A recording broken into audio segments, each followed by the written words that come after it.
Hello students, how are you. MD college की online class में आप सभी का स्वागत है। हम कल चर्चा कर रहे थे व्यक्तिगत विभिन्नता की। व्यक्तिगत विभिन्नता क्या होती है, इंडिविजुअल डिफरेंसेस क्या होते हैं। जब एक व्यक्ति शारीरिक और मानसिक रूप से दूसरे व्यक्ति से भिन्न होता है तो उसको हम इंडिविजुअल डिफरेंसेस, व्यक्तिगत विभिन्नता के रूप में परिभाषित करते हैं। उसके बाद हमने अलग अलग विद्वानों ने ये व्यक्तिगत विभिन्नता को किस तरह प्रभाषित किया है, हमने उसकी चर्चा की थी। आज हमारा टॉपिक रहेगा व्यक्तिगत विभिन्नता के प्रकार। हम व्यक्तिगत विभिन्नताओं की बात तो करते हैं कि एक व्यक्ति दूसरे व्यक्ति से भिन्न होता है, तो ये व्यक्तिगत विभिन्नता कितने प्रकार की होती है और उन प्रकारों को आज हम विस्तार सहित करेंगे। देखिए, व्यक्तिगत विभिन्नता के प्रकार। व्यक्तिगत विभिन्नता दो तरह की होती है, दो प्रकार होते हैं। पहला प्रकार है आंतरिक विभिन्नता। आंतरिक विभिन्नता, इंटरनल डिफरेंसेस।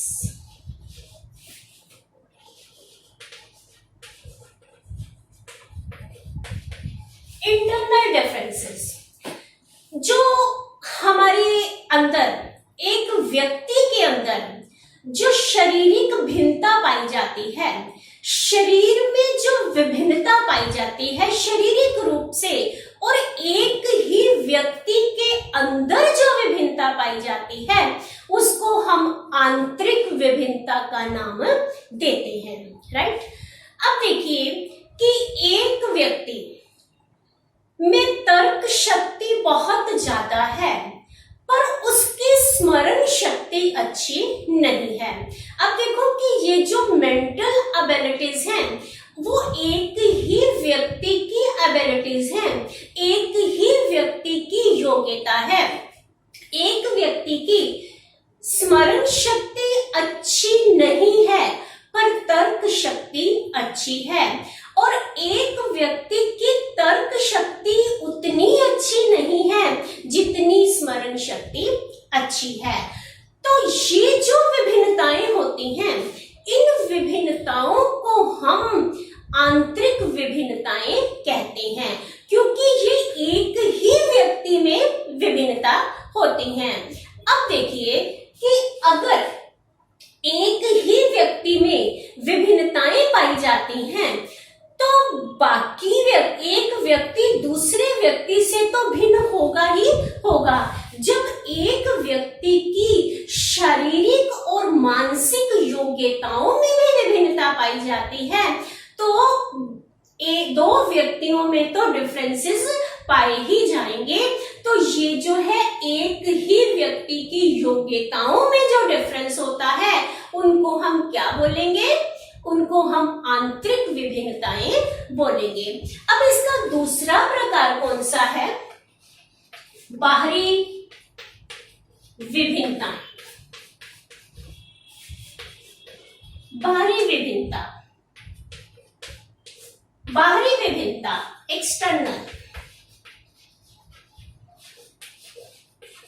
एक्सटर्नल डिफरेंसेस, इनको हम विभिन्नताएं भी कह देंगे। इंटरनल डिफरेंसेस हमने कर लिया।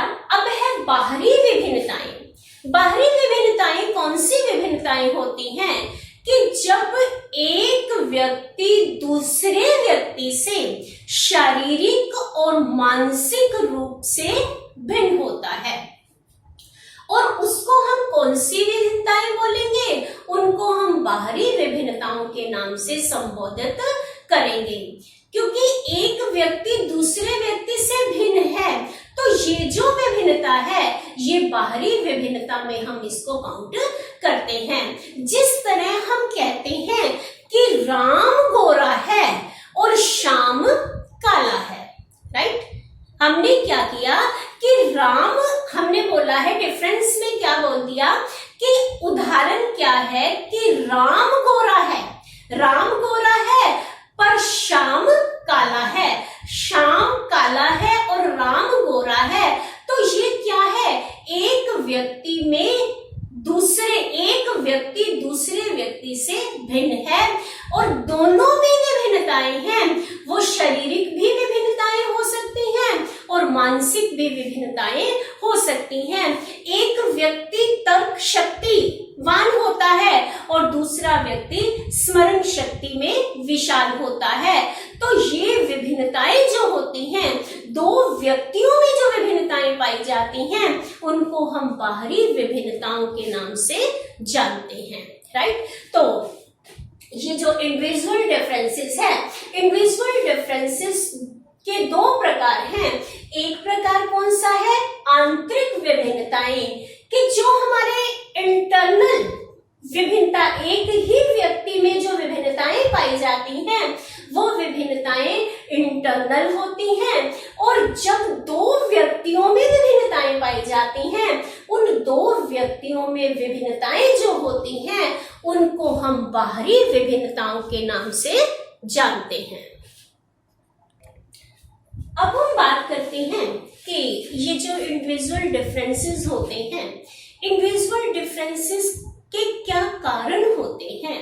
एक व्यक्ति दूसरे व्यक्ति से भिन्न है, तो ये भिन्न होने के कारण कौन कौन से हैं। तो कई कारण होते हैं कि जिनके कारण एक व्यक्ति दूसरे व्यक्ति से भिन्न पाया जाता है। तो चलिए शुरू करते हैं इंडिविजुअल डिफरेंसेस के कॉजेस। पहला कारण है हेरिडिटी। हेरिडिटी हेरिडिटी मीन्स वंशानुक्रम। वंशानुक्रम देखिए कि जैसे एक बच्चे को जीन्स मिलते हैं, बच्चा वैसे ही विकास करता है, जैसे माता पिता वैसे बच्चे। तो अब देखिए कि अगर हमारे माता पिता से हमें जो जीन्स मिले हैं, उन जीन्स के हिसाब से हम अपना विकास करते हैं, हमारा विकास नेचुरली वैसे होता ही जाता है। अब दूसरे व्यक्ति के माता पिता से उस व्यक्ति को जो जीन्स मिले हैं वो भी अपना विकास वैसे वैसे ही करता है, मीन्स उसका विकास भी वैसे वैसे ही होता है। एक बच्चे के माता पिता लंबे हैं तो डेफिनेटली बच्चा भी लंबा होगा। एक बच्चे के माता पिता मोटे हैं या हाइट उनकी छोटी है तो डेफिनेटली बच्चे में भी वो जीन्स पाए जाते हैं। देखो एक्सेप्शनल केसेस तो होते हैं कि लंबे माता पिता के बच्चे भी नाटे पाए जाते हैं और नाटे माता पिता के बच्चे भी लंबे पाए जाते हैं। ये एक्सेप्शनल केसेस तो होते हैं, पर जनरली ये देखा गया है कि बच्चे को जो जीन्स मिलते हैं उन जीन्स के हिसाब से बच्चा विकास करता है। तो वंशानुक्रम कि बेटा बाप की तरह ही होगा। मेंटल एबिलिटी की बात ले लीजिए, शारीरिक योग्यता की बात ले लीजिए और शरीर के आकार की बात ले लीजिए, रंग रूप की बात ले लीजिए, तो उनमें वंशानुक्रम का प्रभाव डेफिनेटली पड़ता है। तो पहला कारण क्या है कि ये जो इंडिविजुअल डिफरेंसेस होते हैं, ये इंडिविजुअल डिफरेंसेस का सबसे महत्वपूर्ण कारण ही यही है कि जैसे बच्चे के माता पिता होंगे बच्चा वैसे ही बनता है। चाहे शारीरिक आकार की बात ले लीजिए, चाहे मानसिक योग्यता की बात ले लीजिए, कि जैसे जीन्स मिलेंगे बच्चा उसी के हिसाब से विकास करता है। जैसे गुणसूत्र होंगे उन गुणसूत्र के हिसाब से बच्चा बनता है, राइट। तो ये पहला है वंशानुक्रम। सेकंड कारण कौन सा है, इन्वायरमेंट। इन्वायरमेंट का इफेक्ट भी बच्चे के ऊपर पड़ता है। वातावरण, अब देखो कि जैसा पर्यावरण हमें मिलता है, उस पर्यावरण में हम अपने आप का विकास करते हैं। वातावरण की बदौलत अब देखो कि एक अमीर परिवार के बच्चे को वातावरण वैसे ही मिला है, तो उस वातावरण में रहकर वो अपने आप को विकसित करता है और उसकी आदतें वैसी बन जाती है, उसका व्यवहार वैसे बन जाता है। और उसी तरह एक गरीब परिवार का बच्चा, जिस तरह उसको पर्यावरण मिलता है, उस पर्यावरण के हिसाब से उसका व्यवहार बन जाता है, उसकी आदतें बन जाती हैं, उनकी रुचियां बन जाती हैं। तो वातावरण का इफेक्ट बच्चे के ऊपर पड़ता है। इसके साथ साथ एक क्षेत्र का वातावरण दूसरे क्षेत्र के वातावरण से डिफर होता है, राइट? होता है ना। हम पंजाब की बात करें, हम राजस्थान की बात करें कि राजस्थान का जो वातावरण है वो पंजाब के वातावरण से डिफर है और पंजाब का वातावरण हरियाणा के वातावरण से डिफर है। और इसके साथ साथ यहाँ तो फिर भी ये देखो कि पास पास में है, बहुत ज्यादा वातावरण डिफर नहीं होता। आप उत्तर प्रदेश के साथ साथ जो उत्तरी क्षेत्र है, उत्तरी क्षेत्र, दक्षिण क्षेत्र, इन दोनों में डिफरेंस पाया जाता है। अब उत्तरी क्षेत्र में रहने वाले जो गर्म प्रदेशों में रहते हैं, गर्म प्रदेशों में रहने वाले जो लोग होते हैं वो ज्यादा परिश्रमी नहीं होते, आलसी प्रवृत्ति के होते हैं और वो जो है ज्यादा परिश्रम नहीं, क्योंकि गर्म प्रदेश है, गर्म प्रदेश होने के कारण बहुत ज्यादा परिश्रम हो भी नहीं पाता। तो ठंडे प्रदेशों में रहने वाले लोग क्या होते हैं, वो गोरे भी होते हैं, हष्ट पुष्ट भी होते हैं और परिश्रमी भी होते हैं। तो क्यों होते हैं? ये वातावरण का इफेक्ट है, वातावरण के इफेक्ट।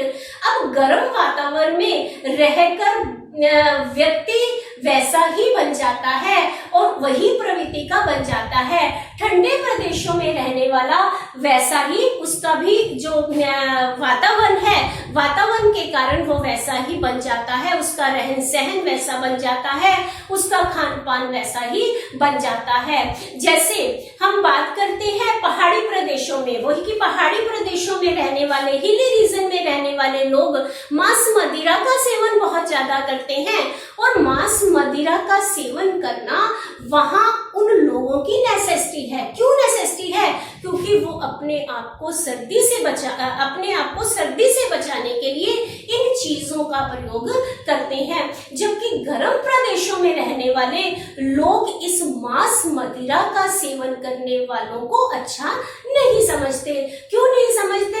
उनको लगता है कि गर्म प्रदेशों में इन चीजों की नेसेसिटी नहीं है। तो ये भी किसका फर्क पड़ गया? क्लाइमेट के कारण, एनवायरनमेंट के कारण और वातावरण के कारण भी व्यक्तियों में डिफरेंसेस पाए जाते हैं, रहन सहन में डिफरेंसेस पाए जाते हैं और यही डिफरेंसेस को हम क्या बोल देंगे? व्यक्तिगत विभिन्नता बोलेंगे, राइट? तो सेकंड पॉइंट हमारा था एनवायरनमेंट। अब थर्ड पॉइंट हम बात करते हैं सेक्स डिफरेंसेस। सेक्स डिफरेंसेस क्या होते हैं? स्त्री और पुरुष में भेद, लिंग भेद। अब देखो कि स्त्री और पुरुष में भी विभिन्नताएं पाई जाती हैं। कैसे स्त्री और पुरुषों में विभिन्नताएं पाई जाती हैं? जिस तरह मोस्टली हम देखते हैं कि लड़कियों की राइटिंग बहुत सुंदर होती है, ऑलमोस्ट यही देखा गया है। देखो कि आप कहोगे कि नहीं उसकी राइटिंग तो अच्छी नहीं है, उस लड़के की राइटिंग तो बहुत अच्छी है। देखो कि एक्सेप्शनल केसेस ये होते हैं, बट ऑलमोस्ट लड़कियों की राइटिंग अच्छी होती है और जबकि लड़कों में गामक योग्यता ज्यादा होती है। अब गामक योग्यता क्या होती है? वो घूमते रहते हैं और आस पड़ोस की पूरी नॉलेज उनको होती है, जबकि लड़कियों को, स्त्रियों को इन चीजों की नॉलेज ज्यादा नहीं होती। तो लड़कियों की राइटिंग बहुत अच्छी होती है, जबकि लड़कों में गामक योग्यता बहुत ज्यादा होती है। और इसके साथ साथ लड़कों में तर्क शक्ति बहुत आती है। हर चीज में कोई भी बात ले लीजिए, उसमें वो तर्क वितर्क ज्यादा करते हैं और उनमें ये योग्यता पाई जाती है। जबकि लड़कियों में इतनी तर्क योग्यता नहीं होती, तर्क शक्ति इतनी नहीं होती, बट उनकी स्मरण शक्ति बहुत ज्यादा होती है। वो किसी भी बात को लंबे समय तक याद कर सकते हैं, लंबे समय तक याद रख सकते हैं। और इसके साथ साथ लड़कों में वैज्ञानिकता ज्यादा पाई जाती है, क्योंकि ये जो पुरुष होते हैं वो घूमते फिरते ज्यादा रहते हैं, आस पड़ोस की नॉलेज उनको ज्यादा रहती है, तो उनमें नॉलेज और वैज्ञानिकता बहुत ज्यादा पाई जाती है। जबकि लड़कियों में इतनी वैज्ञानिकता नहीं पाई जाती। तो ये डिफरेंसेस हैं। और ये डिफरेंसेस क्यों हैं? ये लिंग भेद के कारण है, सेक्स डिफरेंसेस के कारण होते हैं। अब एक व्यक्ति में भी जब विभिन्नताएं पाई जाती हैं, तो स्त्री और पुरुषों में भी विभिन्नताएं पाई जाती हैं। तो तीसरा कारण कौन सा होगा? Sex differences. लिंग विभेद के कारण एक स्त्री दूसरे पुरुष से विभिन्न होती है। उनकी शारीरिक शक्ति के कारण, मानसिक शक्ति के कारण एक औरत जो है वो पुरुष में कई योग्यताओं से भिन्न होती है। पुरुषों में अगर कोई योग्यता ज्यादा पाई जाती है तो स्त्रियों में दूसरी योग्यता ज्यादा पाई जाती है। तो ये है सेक्स डिफरेंसेस। आगे देखिए race differences. Race differences, race differences, प्रजाति विभेद, प्रजाति भेद। प्रजाति विभेद क्या होते हैं? प्रजाति भेद क्या होते हैं? देखो कि हमारे देश या किसी भी देश में कई तरह की जातियां रहती हैं और हर जाति के कस्टम्स अलग अलग होते हैं, उनका रहन सहन अलग होता है। और रहन सहन अलग होता है तो डेफिनेटली तो विभिन्नताएं तो होती ही हैं। एक जाति के लोग दूसरे जाति से विभिन्न पाए जाते हैं, है ना, कि एक जाति के लोग दूसरे जाति से विभिन्न पाए जाते हैं। अब देखिए कि हम उत्तर भारत में रहते हैं। उत्तर भारत में रहने वाले लोगों का खान पान डिफर होता है, खाने का ढंग कुछ और होता है। और दक्षिण भारत में रहने वाले लोगों का खान पान अलग होता है और वो मोस्टली राइस खाते हैं, है ना, कि राइस खाते हैं। और राइस खाते भी कैसे हैं? हाथों से। और हम कभी उनको हाथों से खाते हुए देखते हैं तो हमें घिन आती है, हमें वो अच्छा नहीं लगता। हमें लगता है कि इनको कुछ पता ही नहीं, इनको कुछ संस्कार ही नहीं सिखाए गए। और जब खाने के लिए चम्मच बना है तो ये हाथों से क्यों खाते हैं? तो खाते हैं ना, ऑलमोस्ट हम देखते हैं कि, और हम चम्मच, एक चम्मच तो क्या, हम दो दो चम्मच के साथ अगर हमने राइस खाना है तो 2 चम्मच हम यूज करते हैं। ऐसा नहीं कि सारे ही 2 स्पून को यूज करते हैं, कोई एक भी यूज करता है। पर यहाँ जो हम दक्षिण भारत के लोगों की बात करते हैं वो हाथों से खाते हैं और वो हमें अच्छा नहीं लगता। अब देखो कि एक ही देश में रहने वाले लोगों में अगर डिफरेंस है, खाने पीने में डिफरेंस है, तो दूसरे देशों में रहने वाले लोग भी तो डिफर होंगे। अब एक देश, भारत देश में रहने वाले लोग भी, उनका खान पान, उनका रहन सहन, उनकी वेश वेशभूषा सब कुछ डिफर है, वातावरण के कारण, पर्यावरण के कारण डिफर है, तो दूसरे देशों में रहने वालों का रहन सहन हमारे लोगों के रहन सहन से डिफर तो होगा ही होगा। और अब देखिए कि एक भारतीय को देख लीजिए, एक जापानी को देख लीजिए, एक चीनी को देख लीजिए, हम उनकी शक्लों से ही जान लेंगे कि ये जापानी है, ये चाइनी है और ये भारतीय है। तो क्या है, तो ये डिफरेंस क्या है, किसके कारण है? जातिगत भेद के कारण है, प्रजातिगत भेद यहाँ पर आता है, तो ये कारण होता है प्रजातिगत भेद, राइट। अब नेक्स्ट पॉइंट है इकोनॉमिक फैक्टर। इकोनॉमिक फैक्टर, आर्थिक कारक। आर्थिक कारक, देखो कि ये जो आर्थिक कारक है बहुत ही महत्वपूर्ण कारक होता है। कई बार ऐसा होता है कि आर्थिक रूप से हम संपन्न नहीं हैं, हम अपनी नीड्स को फुलफिल नहीं कर पा रहे, तो हमारा रहन सहन भी वैसा ही बन जाता है, हमारा खाने पीने का ढंग, हमारा रहन सहन। और कहीं ना कहीं हम कहीं भी अगर किसी सोसाइटी में जाते हैं या किसी फंक्शन, पार्टी फंक्शन में जाते हैं, तो कहीं ना कहीं हमें एक कॉम्प्लेक्स पैदा होता है, हमारा रहन सहन भी वैसा बन जाता है। तो आर्थिक कारक भी में भी क्या होता है, डिफरेंसेस आ जाते हैं कि आर्थिक रूप से जो संपन्न है उनका रहन सहन, उनका खान पान, उनकी वेशभूषा उसी के हिसाब से होती है, और जो आर्थिक रूप से संपन्न नहीं होते उनकी वेशभूषा, उनका रहन सहन, उनका खान पान, ये उनका साथ व्यवहार तो ऑलमोस्ट देखो कि ऐसा नहीं होता कि निधन लोगों का व्यवहार अलग होता है और धनी लोगों का व्यवहार अलग होता है। व्यवहार में तो ये अमीर गरीब वाला भेद नहीं होता। व्यवहार कई बार ऐसा होता है कि निर्धन लोग भी अपने व्यवहार से बड़े बड़े लोगों को जीत लेते हैं। तो आर्थिक कारक तो होता है इंडिविजुअल डिफरेंसेस का, हमारा रहन सहन, हमारी वेशभूषा, हमारा खान पान भी में भी डिफरेंस पाया जाता है। वो आर्थिक कारक के कारण अगर आर्थिक रूप से हम संपन्न हैं तो डेफिनेटली हम लोगों का रहन सहन, खान पान भी वैसा ही होता है। अगर हम आर्थिक रूप से संपन्न नहीं है तो हमारा खान पान, रहन सहन संपन्न लोगों से डिफर होता है। तो ये भी एक महत्वपूर्ण डिफरेंस पाया गया है। एंड लास्ट पॉइंट इज, अब हम देखते हैं लास्ट पॉइंट। लास्ट पॉइंट क्या है, इसको मैं फर्स्ट वाले को रख कर रही हूं, एजुकेशनल फैक्टर। एजुकेशनल फैक्टर भी एक महत्वपूर्ण फैक्टर होता है।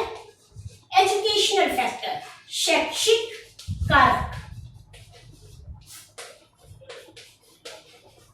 अब देखो कि शैक्षिक कारक ये साक्षर और निरक्षर लोगों के बीच में डिफरेंस जो होता है वो तो होता ही होता है। और कई बार ऐसा होता है कि हम अच्छे स्कूल में पढ़ते हैं जहां हमें नैतिकता की बातें सिखाई जाती हैं, और एक हम ऐसे स्कूल में पढ़ते हैं जिनमें नैतिकता की बातें बिल्कुल भी नहीं सिखाई जाती, तो भी डिफरेंस पाया जाता है। स्कूल के वातावरण का डिफरेंस भी बच्चों में डिफरेंस बना देता है कि अगर हम हम अच्छी एजुकेशन हमारे अंदर है, हम पढ़े लिखे हैं, और एक जो पढ़ा लिखा नहीं है या कम पढ़ा लिखा है, उनमें भी डिफरेंस पाया जाता है। सोच में डिफरेंस है, खान पान में डिफरेंस है, और इसके साथ साथ वेशभूषा में भी डिफरेंस है। तो ये डिफरेंस पाया जाता है। शिक्षा के कारण भी ये चीजें पाई जाती हैं। ऐसा नहीं जो कम शिक्षित होता है उनमें वैल्यूज नहीं होती, उनमें नैतिकता नहीं होती है, पर कहीं ना कहीं ये डिफरेंस पाया जाता है। वो जो अच्छे स्कूलों में पढ़ते हैं, अच्छे स्कूलों में अच्छा वातावरण मिलता है, तो अच्छे वातावरण के कारण बच्चों के व्यक्तित्व का निखार भी अच्छा होता है। और अच्छे स्कूल जो हैं, कई बार ऐसा होता है कि स्कूल्स में एटमॉस्फेयर सही ना मिलने के कारण बच्चे का व्यक्तित्व, जबकि उसमें मेंटल एबिलिटी बहुत होती है, पर उसके व्यक्तित्व का विकास उस वातावरण के कारण अच्छे तरीके से नहीं हो पाता। तो ये डिफरेंस होता है, शैक्षिक कारक होता है। शैक्षिक कारक के कारण भी डिफरेंसेस पाए जाते हैं। ये हमने 6 कारक किए हैं। पहला कारक कौन सा था? पहला कॉज कौन सा था? हेरिडिटी। दूसरा environment, third sex differences, and fourth is race differences, fifth economic factor, and last is educational factor. तो ये हैं इंडिविजुअल डिफरेंसेस के कारण एक व्यक्ति दूसरे व्यक्ति से भिन्न पाया जाता है। तो कौन से ऐसे कारण हैं जिसके कारण एक व्यक्ति दूसरे व्यक्ति से भिन्न होता है? तो इसी के साथ ही हमारा ये वाला टॉपिक फिनिश हो जाता है। आज के लिए इतना ही। Thank you.